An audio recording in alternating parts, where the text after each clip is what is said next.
Pour ce tutoriel aujourd'hui, je vais vous montrer comment utiliser l'outil pansement ici, et puis aussi l'outil de tampon, outil correcteur de ton et l'outil tampon. Alors, l'outil de pansement, c'est vraiment un outil ici qui est utilisé pour faire des réparations, des petites réparations de peau ou d'autres choses. Comment l'outil fonctionne, c'est que ça copie les couleurs à l'extérieur, ou les couleurs puis les textures à l'extérieur du cercle, petit cercle, et puis ça les remplit à l'intérieur. Alors, ce qui est vraiment important, c'est que le cercle soit de la bonne taille, que ça soit la même taille que le bouton qu'on veut remplacer. Alors, on peut changer la taille ou le diamètre du cercle ici. Et puis, on peut s'assurer que c'est vraiment la bonne taille. Alors, ici, on peut voir avec l'image que j'ai choisie, ce n'est pas juste des boutons, mais il y a aussi la couleur de la peau qui est plus rouge qu'il devrait l'être, ou rose. Alors, ça serait beaucoup de travail. Alors, je vais vous montrer un peu comment utiliser les deux outils, mais sans faire tout le travail, parce que ça serait un peu trop. Par exemple, si je veux remplacer ce bouton ici, je peux juste changer un peu le diamètre, c'est un peu plus petit. Et on clique. Et puis maintenant, le bouton est disparu. Alors, le but ici, ça serait de juste passer vraiment vite et puis d'effacer les boutons qu'on veut effacer. Okay. Vraiment, cet outil-là est utilisé pour faire le gros du travail. Alors, s'il y a des gros problèmes de peau, on peut les remplacer. On peut aussi tenir le bouton gauche de la souris pour remplacer une zone qui est plus grosse. Mais en général, on ne veut pas le faire.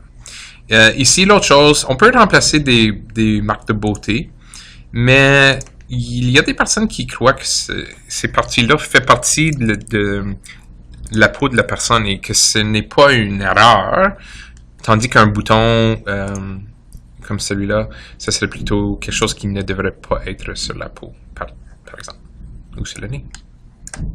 Okay. Des fois, on va aussi voir que ça va aller copier des couleurs qui ne devraient pas être là.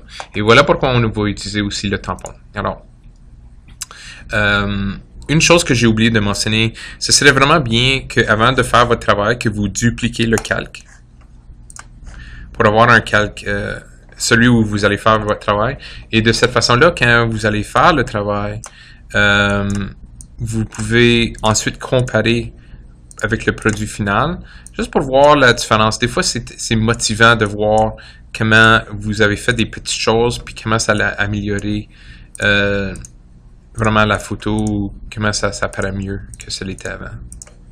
Okay. Alors maintenant, on pourrait comparer juste en cachant le nouveau. On peut cliquer, puis cacher, puis voir la différence. Okay. Mais on peut voir aussi qu'il y a des défauts. Alors, on va revenir avec le tampon ici.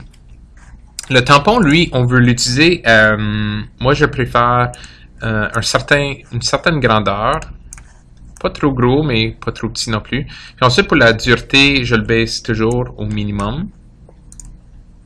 Et pour l'opacité, je le mets des fois à 30 ou 40%. Le flux, ça c'est comment aléatoire, quand ça copie et colle des choses, comment aléatoire que ça va déplacer les points. On va le mettre celui-là aussi à 40%. Maintenant, pour utiliser le tampon ou l'outil tampon, premier, il faut choisir de où on veut copier les couleurs. Alors, par exemple, on dit que je veux avoir cette couleur-là de peau ici. Je vais tenir la touche Alt, ALT, et ensuite je clique avec le bouton gauche pour dire que c'est de là où je veux copier. Ensuite, je déplace ma souris, et puis quand je clique maintenant, on peut voir que le logiciel copie de l'ajout. On peut voir le petit X ou la croix sur l'ajout. Et puis ensuite, on le colle ici. Alors, là,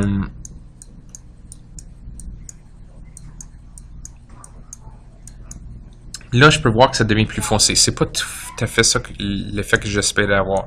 Alors, je vais venir chercher une peau plus pâle. Puis peut-être même d'ici un peu. Puis, je pense ici, vraiment quand tu fais ce travail-là, c'est d'essayer d'aller à plusieurs différentes places sur la peau. Parce que vraiment, la peau, c'est un mélange de différentes choses. C'est pas juste une chose. L'autre problème aussi, c'est qu'il y a beaucoup de texture dans cette peau-là, avec les poils et tout ça. Et puis, à cause de l'opacité baissée, et le flux ici, ça veut dire que quand je copie, j'enlève un peu cette texture-là, ça devient un peu flou. Alors, des fois, c'est mieux d'aller avec l'opacité plus haute pour qu'on puisse garder un peu cette texture-là ici, pour que ça paraît pareil. Mais dans ce cas ici, j'ai pas beaucoup de peau à travailler avec, comme de peau propre. Alors, ça fait un peu difficile à faire le résultat final, où je l'aime beaucoup. Mais en gros, c'est comme ça qu'on utilise cet outil-là.